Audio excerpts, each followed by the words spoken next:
Hello students, so we are starting with question number 33। ये part 2 है chapter animal kingdom का। तो देखना स्टार्ट करते हैं। First question, what will you look for to identify the sex of the following. आप क्या check करोगे अगर आपको इनमें से किसी एक का सेक्स को आइडेंटिफाई करना है? तो female Ascaris sharply curved posterior end, अगर फीमेल एस्केरिस जो है उसका जो एंड है वो शार्पली कर्व्ड होगा। Male frog a copulatory pad on the first digit of the hind limb, उसके हाइंड लिम्ब के ऊपर एक कॉपुलेटरी पैड आ जाता है। Female cockroach anal cerci, female cockroach में एनल सरसाए आ जाते हैं। Male shark claspers borne on pelvic fins. तो ये 2011 में आया था नीट में क्वेश्चन, बहुत इंपॉर्टेंट है। इसका सही आंसर डी ऑप्शन होता है, male shark claspers borne on pelvic fins. अब इसका रीजन थोड़ा सा समझते हैं। यहाँ पर जो टेल एंड होता है वो स्ट्रेट होता है फीमेल एस्केरिस में, वहीं वो जो टेल एंड होता है वो कर्व्ड हो जाता है, लेकिन वेंट्रल वर्ड्स जो रहते हैं उस तरफ होता है इन मेल एस्केरिस। तो अगर ये वाली टाइम पर देखा जाए उनकी सेक्स के टाइम पर, तो उसका टेल एंड स्ट्रेट रहेगा फीमेल एस्केरिस में, वही टेल एंड जो रहेगा वो कर्व्ड हो जाएगा वेंट्रल वर्ड्स की तरफ मेल एस्केरिस में। एनल सर्काई जो होते हैं वो मेल और फीमेल कॉकरोच दोनों में ही प्रेजेंट होते हैं, लेकिन जो एनल स्टाइल होती है वो सिर्फ मेल कॉकरोच में पाई जाती है। फिर अगर हम फ्रॉक्स की बात करते हैं तो फ्रॉक्स का केस ऐसा होता है कि जो 4 लिम्स होते हैं दोनों ही फ्रॉक्स में, चाहे मेल हो या फीमेल, उसमें स्मॉल आर्टिकुलर पैड्स पाए जाते हैं जो कि डॉर्सली उनके जॉइंट्स जो होते हैं डिजिट के वहाँ पाए जाते हैं। लेकिन जो मेल होते हैं उसके अंदर एक special nuptial copulatory pad on ventral side of the first finger of each forelimb पाया जाता है। Copulatory pad appears merely as rough patches. एक चीज़ यहाँ पर ये होती है कि वो थोड़े रफ पैचेस की तरह दूर दूर दिखाई देता है, और दूसरी चीज़ ये होती है कि जब ब्रीडिंग सीजन आता है तब उनमें दिखाई देता है। तो ये चीज़ वहाँ पे बाद में थोड़ी थिक होने लग जाती है, थोड़ी सी कहना चाहिए मोटी होने लगती है और स्टिकी होने लगती है। और जब कॉपुलेशन होता है तो जो मेल होता है वो स्ट्रांगली ग्रिप करता है फीमेल को under her armpits bye means of these pads. तो ये वाली चीज़ हो जाती है। और जो शार्क्स होती है, अगर अब इनकी बात की जाए तो जो क्लास्पर्स होते हैं या क्लेस्पर्स इनको हम कह सकते हैं, वो एक तरह के मॉडिफाइड इनर एजेस होती है पेल्विक फिन्स की, जो कि मेल शार्क्स में देखने को मिलती है। तो यहाँ जो राइट आंसर था वो डी ऑप्शन था। बाकी में मैंने यहाँ पर एक्सप्लेन कर दिया जो केस होना चाहिए था। तो नेक्स्ट क्वेश्चन देख लेते हैं। 34th में स्टेटमेंट है, विच one of the following groups of animals is correctly matched with its characteristic feature without any exception. कौन सा यहाँ पर एकदम सही है जिसमें कोई एक्सेप्शन नहीं आ रहा हो? Reptilia possess 3 chambered heart with an incompletely divided ventricle. ये तो हो ही नहीं सकता है क्योंकि जो क्रोकोडाइल होता है उसमें 4 चैम्बर्ड हार्ट होता है। दूसरा ऑप्शन है हमारे पास Chordata possess a mouth with an upper and a lower jaw. तो ये भी पूरी तरह से सही नहीं है, दो तरह से हो सकते हैं वो भी। कॉन्ड्रिक्थाइस पजेस कार्टिलेजिनस एंडोस्केलेटन। जो ये वाली फिशेस होती हैं इनमें कार्टिलेजिनस एंडोस्केलेटन होता है, और एक होती है ऑस्टिकथाइस, उनमें बोनी स्केलेटन होता है। तो यहाँ कॉन्ड्रिक्थाइस की बात की गई है। Mammalia give birth to young ones, इसका भी एक्सेप्शन है। जो कहना चाहिए प्लेटिपस होता है, तो जो प्लेटिपस होता है उनमें अगर देखा जाए तो वो अकेले एग लेइंग जो मैमल्स होते हैं, एग लेइंग मैमल्स उन्हें कहा जाता है। इसी वजह से उसका भी एक्सेप्शन आ जाता है डी ऑप्शन का। तो जो सही आंसर है यहाँ पर सी ऑप्शन सही है, कॉन्ड्रिक्थाइस पजेसेस कार्टिलेजिनस एंडोस्केलेटन। तो नेक्स्ट क्वेश्चन देख लेते हैं। 35th, in which of the following the genus named 2 characters class phylum are correctly matched. कौन सा सही है इनमें से? तो Ascaris body segmented males and females distinct, Annelida salamander a tympanum represents ear fertilization external, Amphibia Pteropus skin possess, oviparous Mammalia, Aurelia cnidoblast organ level of organization, Coelenterata. तो ये जो चारों ऑप्शन है यहाँ पर रॉन्ग है, यहाँ कोई सा भी सही ऑप्शन नहीं है, और यहाँ करेक्टली मैच्ड पूछा गया था। और ये क्वेश्चन जब आया था तो वहाँ एक्सेप्शन हुआ था, तो शायद सबको एक साथ मार्किंग हो गई थी। तो लेकिन हम इसको समझते हैं यहाँ पर प्रॉब्लम क्या है। जो एस्केरिस होती है वो फाइलम जो होता है उसका नेमाटोडा होता है, जो कि यहाँ पर एनालिडा दिया गया है, इस वजह से वो गलत हो जाता है। ये राउंड वॉर्म्स होते हैं, इनमें कोई सेगमेंटेड बॉडी नहीं पाई जाती है। एस्केरिस फीमेल यहाँ पर लॉन्गर होती है मेल से। ये सारी बात होगी। अब सैलेमेंड्रा की बात की जाए तो ये मेंबर होता है एम्फीबिया का, ये बात सही है, लेकिन इनमें टिम्पेनम नहीं पाई जाती है। और यहाँ पर दूसरी चीज आती है, फिर जो इसमें टिम्पेनम मेम्ब्रेन होती है वो नहीं पाई जाती है। साथ में इनका जो फर्टिलाइजेशन होता है वो यूजुअली इंटरनल होता है, जो कि यहाँ पर एक्सटर्नल करके दिया हुआ है, तो ये रॉन्ग हो जाएगा। दूसरा टेरोपस की बात की जाए तो मैमेलिया ये होता है, ये वाला पॉइंट यहाँ पर सही है, लेकिन ये जो होते हैं ये विविपेरस होते हैं और यहाँ पर ओवीपेरस कहा गया है, तो ये रॉन्ग हो जाता है। इसी वजह से इनमें एक मेंटल ऑफ गोल्डन हेयर पाई जाती है जो इनके हेड को, इनके शोल्डर्स को और इनकी नेक को कवर करता है।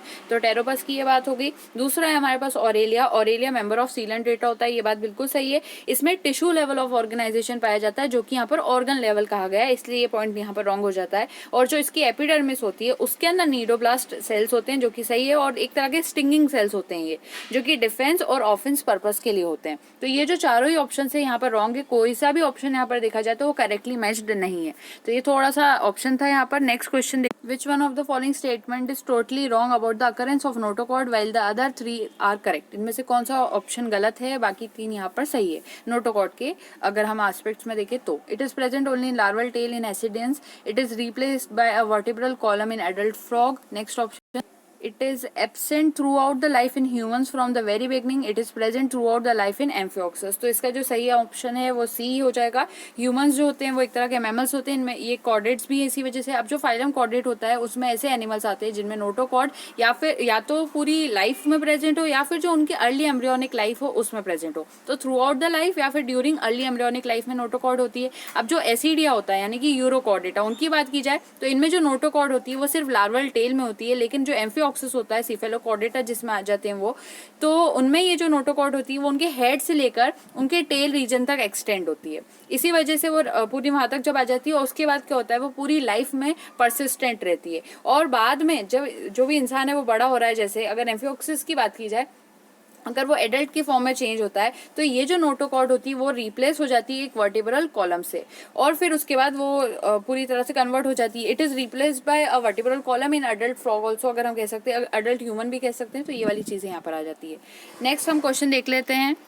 क्वेश्चन नंबर 37 की बात की जाए तो स्टेटमेंट है यहाँ पर, consider the following 4 statements A to D related to the common frog Rana tigrina and select the correct option stating which ones are true, that is T से उसको रिप्रेजेंट करेंगे, at which ones are false यानी F से represent करेंगे। So statement में हमें finally ये बताना है, ए से डी स्टेटमेंट देखेंगे हम कि कौन सा स्टेटमेंट ट्रू है और कौन सा फॉल्स है। So on dry land it would die due to lack of oxygen if its mouth is forcibly kept closed for few days. ऐसा कौन सा ऑर्गेनिज्म होगा जिसे अगर ड्राई लैंड पर रखा जाए तो वो ऑक्सीजन की कमी से मर जाएगा अगर उसके माउथ को आप फोर्सिबली बंद करेंगे तो। दूसरा option, it has 4 chambered heart, 4 chambered heart उसमें होता है। On dry land it turns uricotelic from ureotelic, जब वो ड्राई लैंड पर होता है तो वो यूरिकोटेलिक से यूरियोटेलिक हो जाता है, यूरिक एसिड के एक्सक्रीशन से उसका यूरिया का एक्सक्रीशन स्टार्ट हो जाता है। या फिर it's life history is carried out in pond water. तो ये तो 4 स्टेटमेंट्स हो गए। अब ऑप्शन जो ऑप्शन है वो कुछ इस तरह है कि ए स्टेटमेंट के लिए अगर हम बात करें तो उसमें पहला स्टेटमेंट जो था उसको ये ट्रू कह रहे हैं, यानी ये वाला ट्रू है। फिर दूसरा स्टेटमेंट भी इनके हिसाब से ट्रू है, थर्ड इनके हिसाब से फॉल्स है, और लास्ट भी इनके हिसाब से फॉल्स है। तो मेनली इस तरह का क्वेश्चन है। तो यहाँ पर जब हम सारे स्टेटमेंट देखते हैं तो जितने भी यहाँ पर स्टेटमेंट है इनमें जो ऑप्शन है ये सारे वो सभी गलत है। अब सबसे पहले मैं आपको यहाँ एक्सप्लेन करने के लिए पहला पॉइंट बताती हूँ। जो फ्रॉग रहता है अगर उसकी बात की जाए तो फ्रॉग रेस्पायर्स इन 3 डिफरेंट मैनर्स। उसको यहाँ नोट करते जाएंगे और थोड़ा क्लियरली आप समझेंगे इस क्वेश्चन को। 3 डिफरेंट तरह से कौन फ्रॉग जो होता है वो रेस्पायर करता है, सांस लेने की उसकी प्रोसेस होती है। पहला उसका रेस्पिरेशन होता है क्यूटेनियस रेस्पिरेशन, या फिर उसको स्किन का रेस्पिरेशन भी कहा जाता है। उसके स्किन के थ्रू जो रेस्पिरेशन लेगा वो उसको क्यूटेनियस रेस्पिरेशन कहते हैं। दूसरा बकोफेरेंजियल रेस्पिरेशन हो जाता है, और उसके बाद जो लास्ट रेस्पिरेशन इसका होता है वो होता है पल्मोनरी रेस्पिरेशन, या फिर उसको लंग रेस्पिरेशन कहा जाता है। अब जो लंग्स रहते हैं वो उसके पुअरली डेवलप्ड होते हैं, फ्रॉग की बात कर रहे हैं हम, और पुअरली डेवलप्ड है तो इनएडिक्वेट सप्लाई रहेगा ऑक्सीजन का, पूरी तरह से वो जो लंग्स है इतना अच्छे से काम नहीं कर सकेंगे कि पूरी बॉडी में ऑक्सीजन को पहुंचा दे। तो इन लंग्स की जो कमज़ोरी है उसको पूरी करने के लिए फ्रॉग में ये एक्स्ट्रा रेस्पिरेशन होता है जिसको क्यूटेनियस या फिर स्किन का रेस्पिरेशन कहते हैं।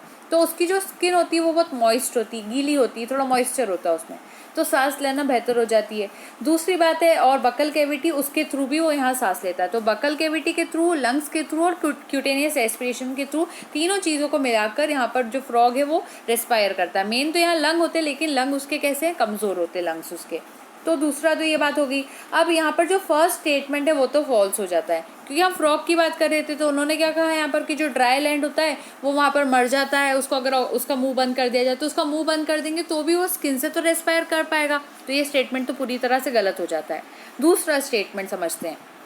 यहाँ पर कहा गया है जो कहना जी हार्ट जो होता है फ्रॉग का उसको 4 चैम्बर्ड बताया गया है, लेकिन वो भी गलत है। वो हार्ट कैसा होना चाहिए, 3 चैम्बर्ड होता है उसका। तो यहाँ पर 3 आंसर होना चाहिए था, क्योंकि उसके अंदर 2 एट्रिया और 1 वेंट्रिकल होते हैं। वो भी यहाँ नोट कर देती हूँ, 2 एट्रियम होते हैं उसमें और 1 वेंट्रिकल होता है। उसके बाद यहाँ पर नेक्स्ट चीज़ आती है कि जो सेकेंड स्टेटमेंट है वो भी क्या हो जाता है यहाँ पर, वो भी फॉल्स हो जाता है। तो पहला भी फॉल्स गया, सेकेंड वाला भी फॉल्स गया।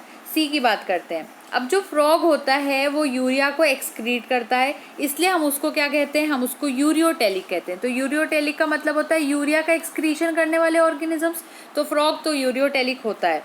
दूसरी बात, जो एलिमिनेशन होता है नाइट्रोजनस वेस्ट का, उसको करने के लिए फ्रॉग के अंदर बहुत अच्छे से डेवलप्ड एक्सक्रीटरी सिस्टम होता है। तो जो इसका एक्सक्रीटरी सिस्टम होता है उसके अंदर क्या होता है, पेयर ऑफ, मैं उसको भी नोट करती हूँ यहाँ पर कितनी, एक पेयर ऑफ किडनी होती है। तो एक पेयर यानी कि 2 किडनी हो जाएगी यहाँ पर। उसके बाद इसके पास यूरेटर्स होते हैं, यूरेटर के बाद इसके बाद क्लोएका होता है, यूरिनरी ब्लैडर होता है। तो जो फ्रॉग होते हैं उनको ये ज़रूरत नहीं पड़ती कि वो यूरिकोटेलिक से बाद में जाकर यूरियोटेलिक बन जाए, और हर कंडीशन में फ्रॉग जो होता है वो यूरियोटेलिक ही रहता है, ना कि यूरिकोटेलिक बनता है। तो इसका मतलब सी स्टेटमेंट भी फॉल्स है, क्योंकि वो कभी अपने आप को यूरिको से यूरियो से यूरिको के अंदर नहीं बदलेगा, वो हमेशा यूरियो रहेगा।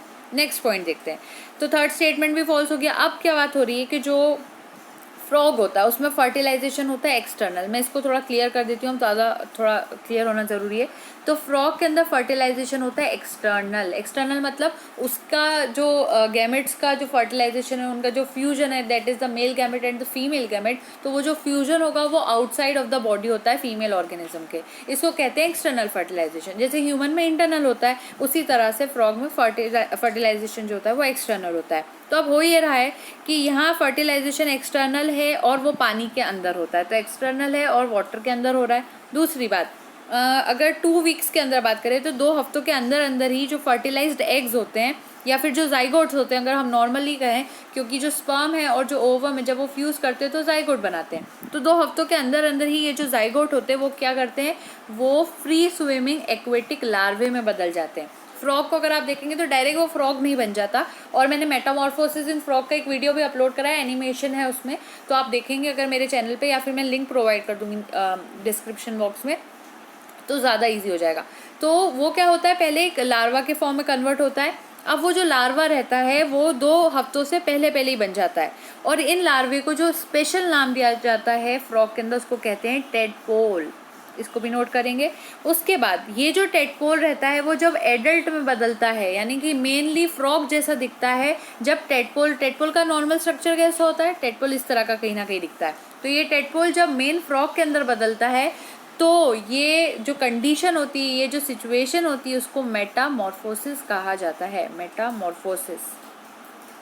और उसके बाद वो क्या होते हैं, एडल्ट टेरेस्ट्रियल फ्रॉग में बदलते हैं। अब लेकिन यहाँ पर क्या कहा गया कि इसकी जो लाइफ हिस्ट्री होती है वो पॉन्ड वाटर में होती है। गलत बात है, क्योंकि बाद में वो भी चेंज हो जाती है।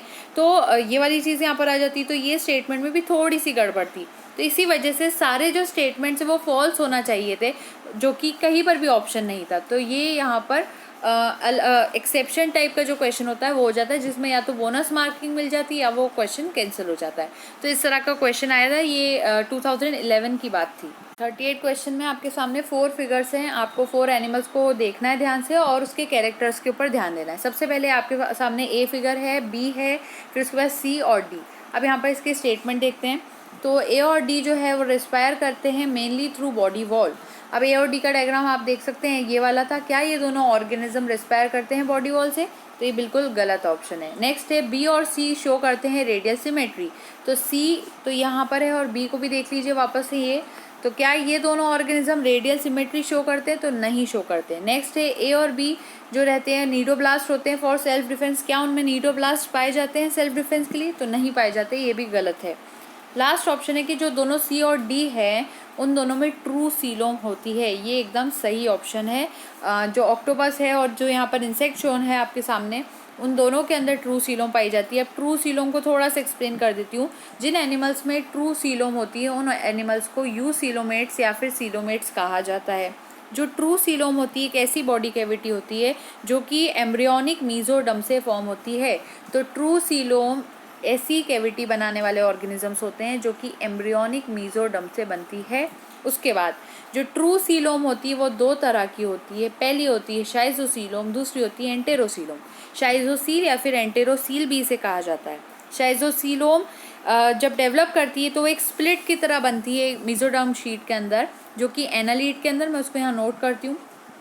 तो शाइजोसीलोम एनालीडा के अंदर, मोलस्का के अंदर, आर्थ्रोपोडा के अंदर पाई जाती है। और दूसरी तरफ अगर देखें एंट्रोसीलोम की बात करते हैं तो इसमें जो मीजोडर्म रहती है वो अराइज करती है वॉल ऑफ द एम्ब्रियोनिक जो गट रहता है एंटेरॉन का कट या फिर बोल सकते हैं वहाँ से, एज हॉलो आउटग्रोथ, जो कि इकाइनोडर्म के अंदर और कॉर्डेट्स जो होते हैं उनके अंदर पाई जाती है। तो ये दोनों का डिवीजन हो गया। अब यहाँ पर आपको जो मेन पॉइंट मैं बता दूं कि जिन बच्चों को सीलोम के अंदर सूडोसीलोमेट्स क्या होते हैं, सीलोमेट्स क्या होते हैं, इन सभी चीज़ों में अगर कन्फ्यूजन है तो वो मैंने सीलोम का वीडियो अपलोड कर रखा है, उसको चेक करें। 1 शॉर्ट वीडियो है, एक ही वीडियो आपको वॉच करना रहेगा, पूरा कंप्लीट उसमें एक्सप्लेनेशन है, क्या थ्योरीज है, क्या इवोल्यूशन था उसका, जो नीट के एस्पेक्ट्स के लिए और 11-12 के स्टूडेंट्स के लिए भी पूरी तरह से इंपॉर्टेंट है। वो उसमें पूरी तरह से सारे इंपॉर्टेंट पॉइंट्स मैंशनड है। तो आप उसके बाद उस वीडियो को वॉच करेंगे तो आपके सारे कंसेप्ट क्लियर हो जाएंगे। तो नेक्स्ट क्वेश्चन देख लेते हैं। Ureters act as urinogenital ducts in, जो यूरेटर्स होते हैं वही यूरिनोजेनिटल डक्ट की तरह एक्ट करते हैं ह्यूमन मेल्स में, ह्यूमन फीमेल्स में, मेल और फीमेल फ्रॉग्स में या फिर मेल फ्रॉग्स में। तो सही आंसर है डी ऑप्शन, मेल फ्रॉग्स में। जो मेल फ्रॉग्स होते हैं उनमें 2 यूरेटर्स पाए जाते हैं और दोनों ही यूरेटर्स जो होते हैं वो यूरिनोजेनिटल डक्ट की तरह एक्ट करते हैं। और ये जो यूरिनोजेनिटल डक्ट है वो ओपन करता है बाद में जाकर क्लोएका के अंदर। तो क्लोएका एक ओपनिंग होती है जिसमें यूरिनोजेनिटल डक्ट ओपन करते हैं और they run backwards from the kidneys, kidneys के पीछे की तरफ से ये पूरी तरह प्रेजेंट रहते हैं और फिर क्लोएका के अंदर एंटर करते हैं। फीमेल जो यूरेटर्स होते हैं उनमें सिर्फ यूरिन को कैरी करना का काम होता है, लेकिन जो मेल यूरेटर्स रहते हैं वो स्पर्म को और यूरिन को, दोनों चीज़ों को कहना चाहिए कैरी करते अपने अंदर। इसी वजह से इन्हें यूरिनोजेनिटल डक्ट कहा जाता है। तो जेनाइटल का मतलब है वो रिप्रोडक्टिव वर्क भी कर रहा है और यूरिनो का मतलब है वो कहीं ना कहीं एक्सक्रीटरी वर्क भी कर रहा है। तो यूरिनो की वजह से वो यूरिन को कहना चाहिए पूरी तरह से कैरी करेगा और जेनाइटल के हिसाब से देखा जाए तो वो स्पर्म्स को कैरी करेगा, जो कि सिर्फ मेल फ्रॉग्स में देखने को मिलता है। आपको यहाँ एक एग्जाम्पल है, 1 example of animals having a single opening देना है, सिंगल ओपनिंग वाला, to the outside that serve both as mouth as well as anus. ऐसा एनिमल हमें यहाँ पर बताना है जिसमें जो एनिमल्स हैं उनका जो माउथ है और एनस है उन दोनों के लिए ओपनिंग जो होती है वो सिंगल होती है। Octopus, Ascidia, Asterias, Fasciola. तो सही आंसर है यहाँ पर डी ऑप्शन, फेसियोला। फेशियोला का दूसरा नाम होता है फ्लैट वर्म्स। ये इनकी जो बॉडी होती है इनमें एक सिंगल कैविटी होती है जो कि ओपनिंग टू द आउटसाइड के लिए सिर्फ एक सिंगल जगह है, तो वही माउथ के लिए भी एक्ट करेगी और एनस के लिए भी एक्ट करेगी। जो सिंगल ओपनिंग फंक्शंस होते हैं, माउथ की बात करें तो वो इंजेशन में, इनटेक ऑफ फूड में हेल्प करता है। एनस जो होती है वो इजेशन में यानी अनडाइजेस्टेड फूड को बॉडी से पास करने में हेल्प करती है और इसी वजह से इन्हें ब्लाइंड सेक प्लान भी कहा जाता है। ब्लाइंड सेक प्लान, इस तरह का बॉडी प्लान जिसमें एक सिंगल ओपनिंग होती है उसे ब्लाइंड सेक प्लान कहा जाता है। और कुछ एग्जांपल्स इसमें जो आ जाते हैं वो सीलेंट ट्रेट्स के आ जाते हैं। क्वेश्चन है उसको स्टेटमेंट देखते हैं सबसे पहले। तो स्टेटमेंट है यहाँ पर कि जो which one of the following statements about all the 4 of Spongilla, leech, dolphin and penguin is correct. यहाँ पर में जो स्टेटमेंट्स है स्पॉन्जिला, लीच, डॉल्फिन और पेंगुइन के लिए करेक्ट है। Penguin is homeothermic while the remaining 3 are poikilothermic. जो पेंगुइन है उसको कहा जा रहा है वो वार्म ब्लडेड है और बाकी के 3 यहाँ जो है वो पोइकिलोथर्मिक है। लीच जो है वो फ्रेश वाटर फॉर्म है, बाकी जितने भी है वो मराइन फॉर्म है।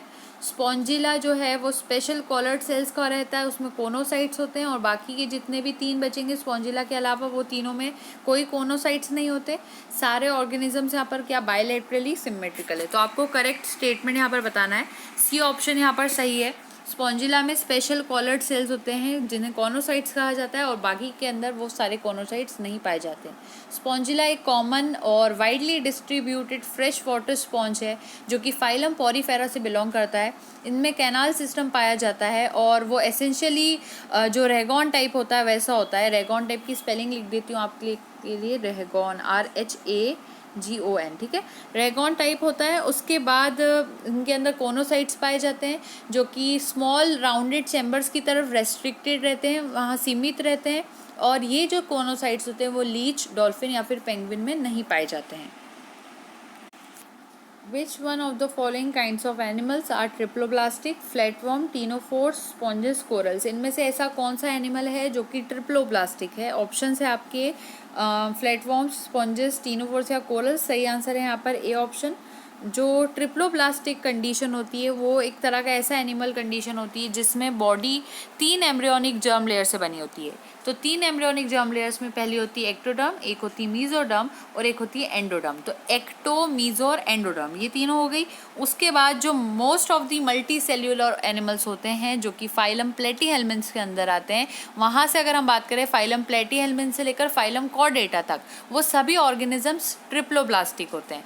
वहीं टीनोफोर्स, स्पॉन्जेस और कोरल्स जो होते हैं वो डिप्लोब्लास्टिक होते हैं। तो टीनोफोर्स, स्पॉन्जेस और कोरल्स क्या है, मैं इसको थोड़ा क्लियर कर देती हूँ। स्पॉन्जेस, टीनोफोर्स, कोरल्स ये सभी डिप्लोब्लास्टिक है। और फ्लैटवर्म्स यानी कि फाइलम प्लेटीहेल्मिन्थ्स वो क्या है, वो ट्रिप्लोब्लास्टिक। और ये मैंने आपको लर्न करने के लिए एक और टिप यहाँ पर दे दिया, फाइलम प्लेटीहेल्मिन्थ्स से लेकर फाइलम कॉर्डेटा तक जाओगे तो सभी ऑर्गेनिजम्स ट्रिप्लोब्लास्टिक होते हैं।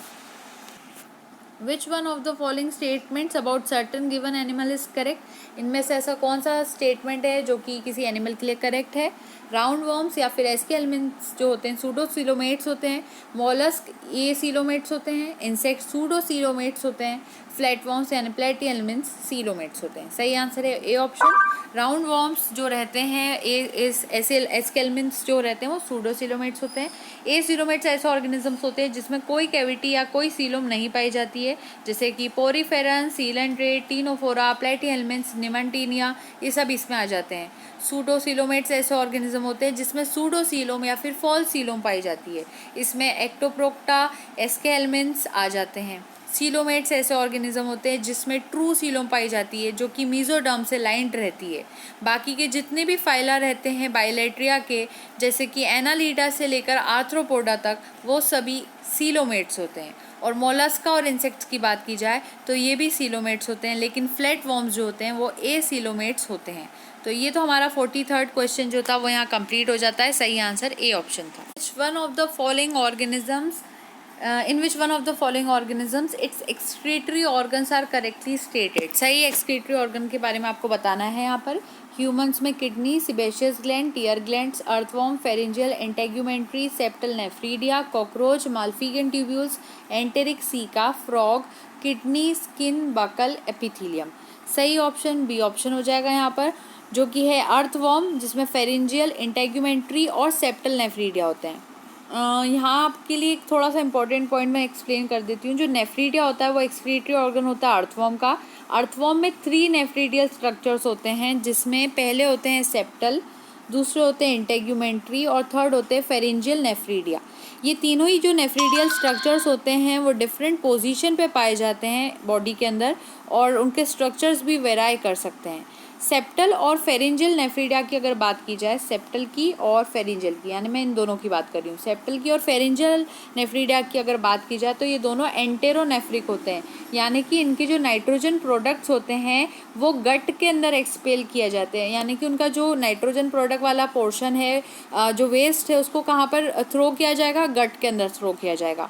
वहीं जो इंटेग्यूमेंट्री नेफ्रीडिया होते हैं इनकी बात की जाए तो ये एक्सोनेफ्रिक होते हैं। इनका जो नाइट्रोजन वेस्ट प्रोडक्ट होता है उसको डायरेक्टली बॉडी से बाहर डिस्चार्ज किया जाता है। तो बॉडी से भी बाहर जाके डिस्चार्ज करना, बी यानी बॉडी बाहर इंटेग्यूमेंट्री है, और एस और पी यानी कि गट के अंदर इनका डिस्चार्ज होगा। तो यहाँ जो सही आंसर था वो था अर्थवर्म का। Crocodile and penguin are similar to whale and dogfish in which one of the following features? जो क्रोकोडाइल और पेंगुइन होते हैं वो व्हेल और डॉगफिश को लेकर कैसे सिमिलर होते हैं? उसका ऑप्शन है possess a solid single standard central nervous system, दोनों में solid single central nervous system होता है। Lay eggs and guard them till they hatch, दोनों में ही एग्स लेइंग होती है और उसके बाद उनको जब तक ध्यान रखना उनका, जब तक एग्स में से बच्चे बाहर ना हो जाए, हैचिंग ना हो जाए।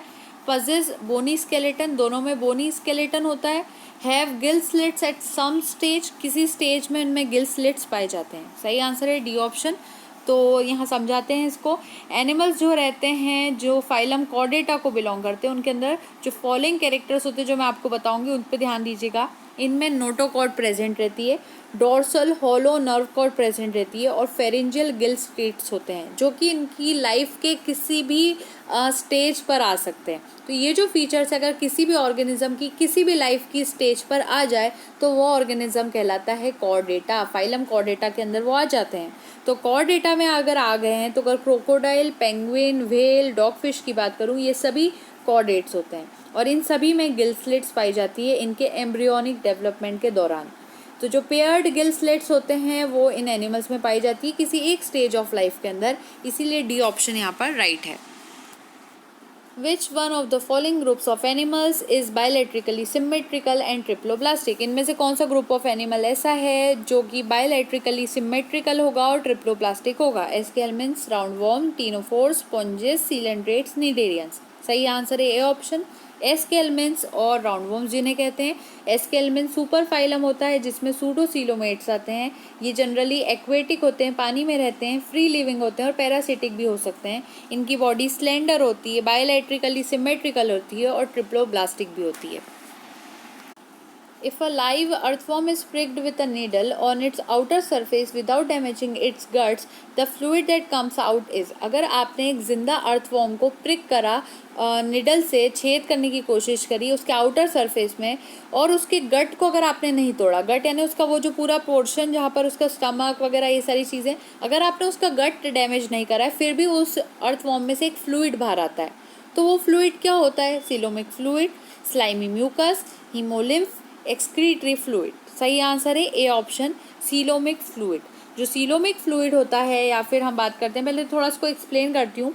जो सीलोम होती है या फिर जो बॉडी कैविटी होती है अर्थवॉर्म की, उसमें सीलोमिक फ्लूइड भरा होता है और ये जो बॉडी वॉल और एलिमेंट्री कैनाल होती है उसके बीच में भरा होता है।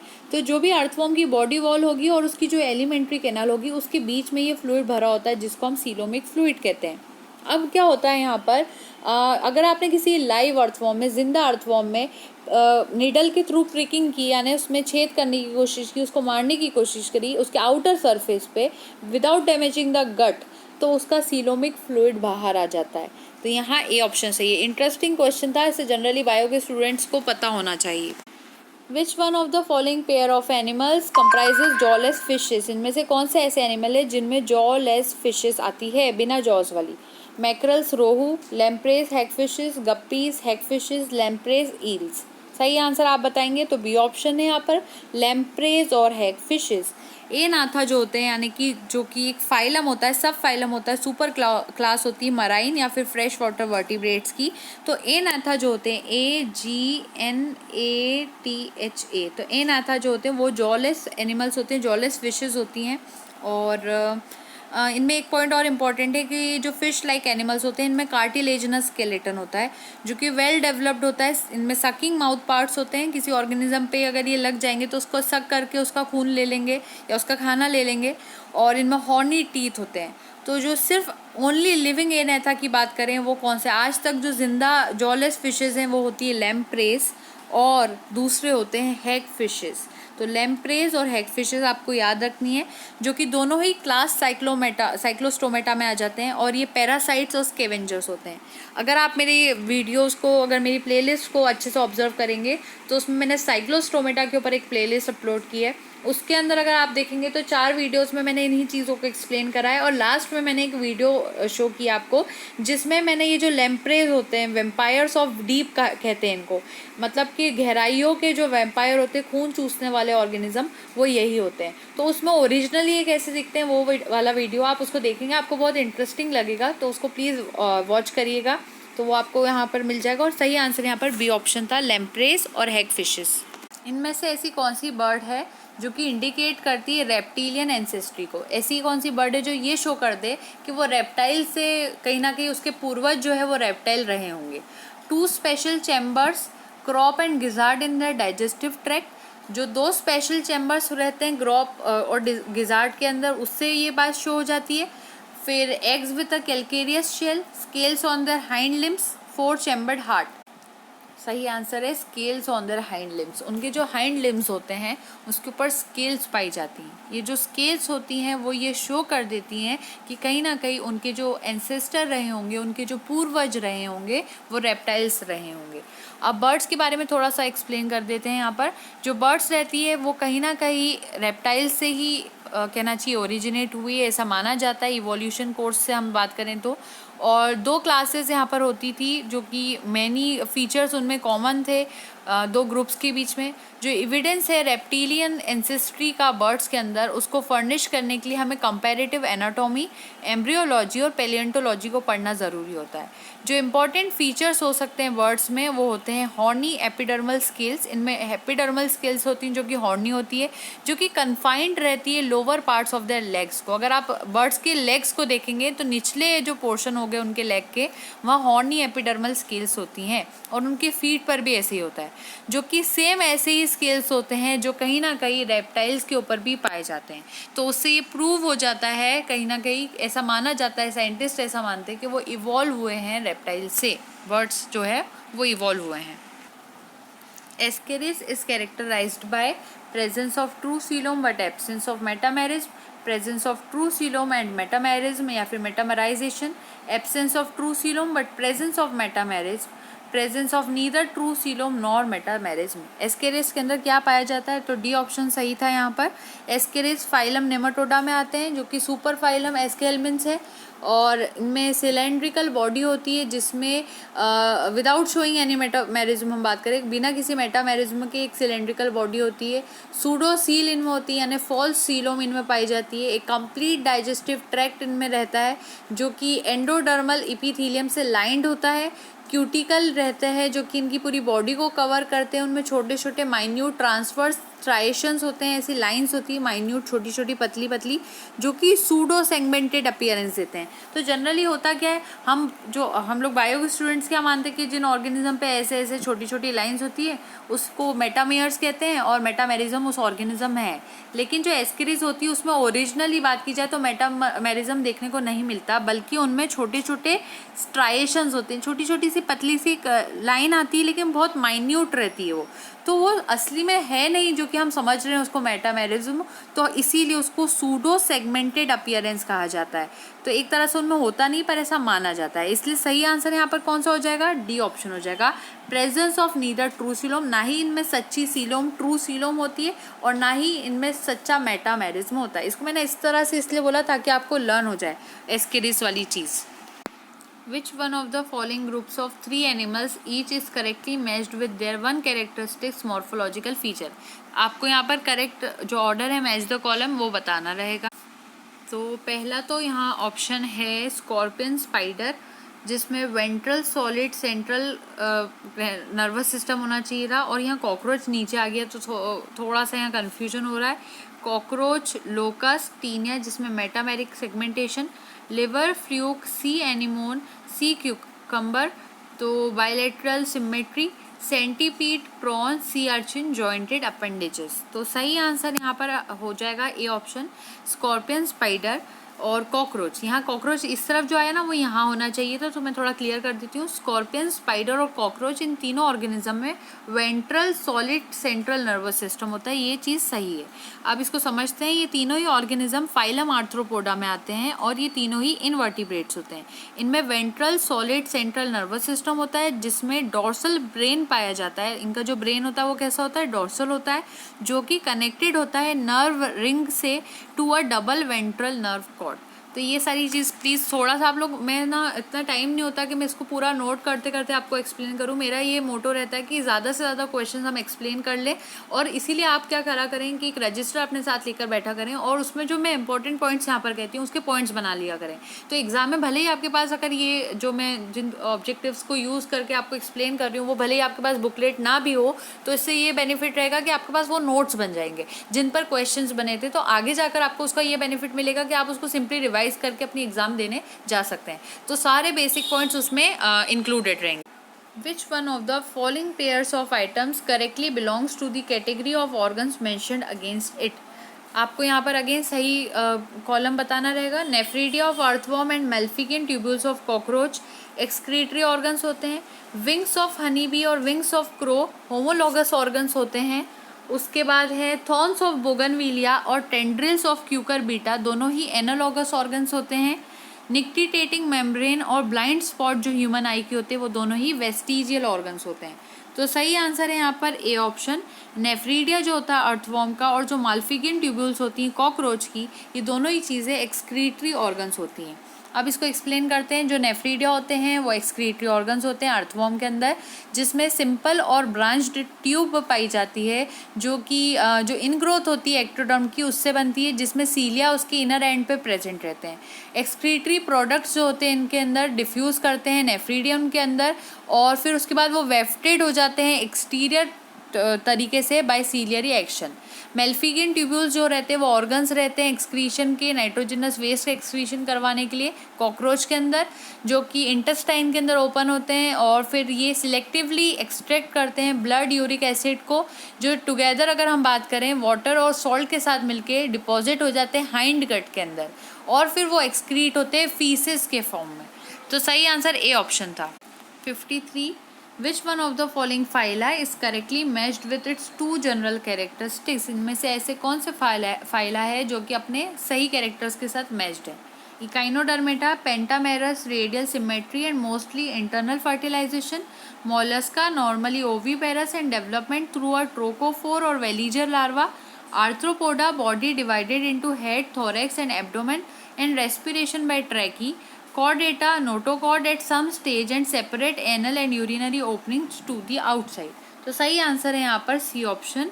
आर्थ्रोपोडा की बॉडी हेड, थोरेक्स और एब्डोमेन में डिवाइडेड रहती है और रेस्पिरेशन इनका ट्रैकी के थ्रू होता है। आर्थ्रोपोडा लार्जेस्ट फाइलम रहता है किंगडम एनिमिलिया का, इसको लर्न कर लेंगे।